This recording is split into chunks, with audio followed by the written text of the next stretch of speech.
We are rolling. I'm Scott, and I play bass for these guys. My name is Jeff Rogney. I play guitar and sing and other stuff too. I'm Mitch, and I bang on the drums. I'm Spencer, play guitar. I also write a few things. I definitely write all of it. Spencer tries, he fails. Obviously, I do. Most drummers write all of the music. Well, it's kind of a group effort, mainly me. It's always kind of been like a collaborative project. Like a lot of times, I'll be sitting at my home and come up with a bass riff or something, and I'll just bring it over to Spencer and say, hey, I have this, do you want to put something over it? And then we'll sit in his living room for about an hour or so until he noodles something out. Or vice versa, he'll have something and then bring it to me, and then when we get together pretty much every Sunday, and then kind of just toss everything together. We try to not have too much of a hand in the other people's parts, so everybody brings their own influences to it. We all have to kind of like tell everybody else when, no, we can't really do that. So we keep each other in check. It's all me. I really wanted our band to be acid jazz, but none of them are into that.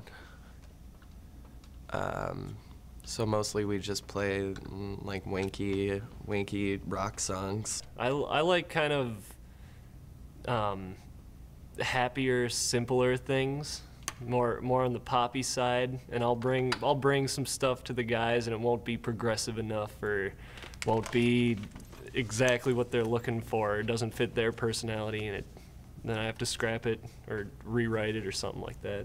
I tend towards a lot of like kind of math rocky stuff, a lot of like stuff that switches time signatures and kind of is a little convoluted. It keeps it interesting for me, but the band kind of keeps me under reins, which honestly is really a good thing for the most part.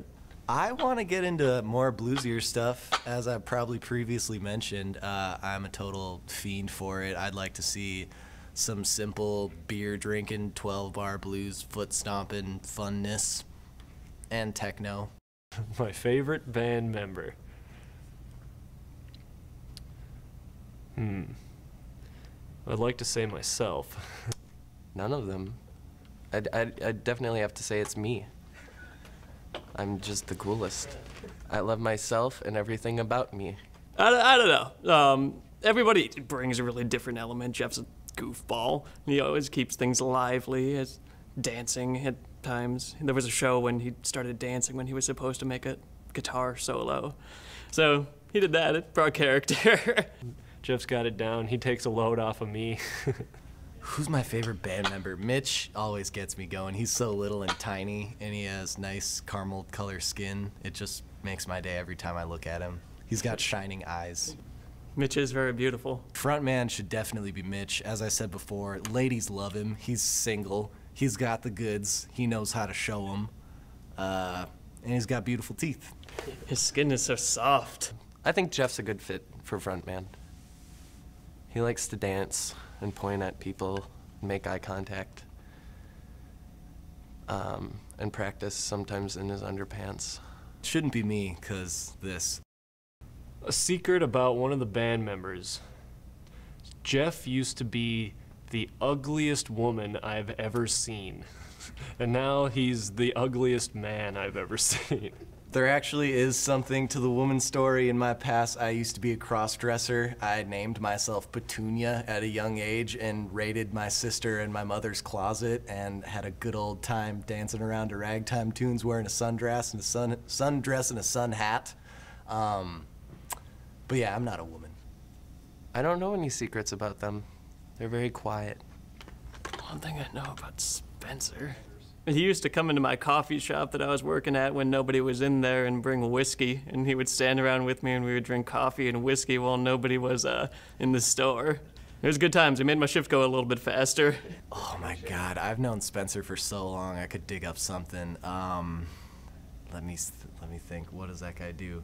He used to trap squirrels in his backyard and like be a little puppet master. He'd tie him on strings and make him do little weird things. I don't know. He made little plays and skits involving gophers and chipmunks that he found in his yard. Oh, the squirrels.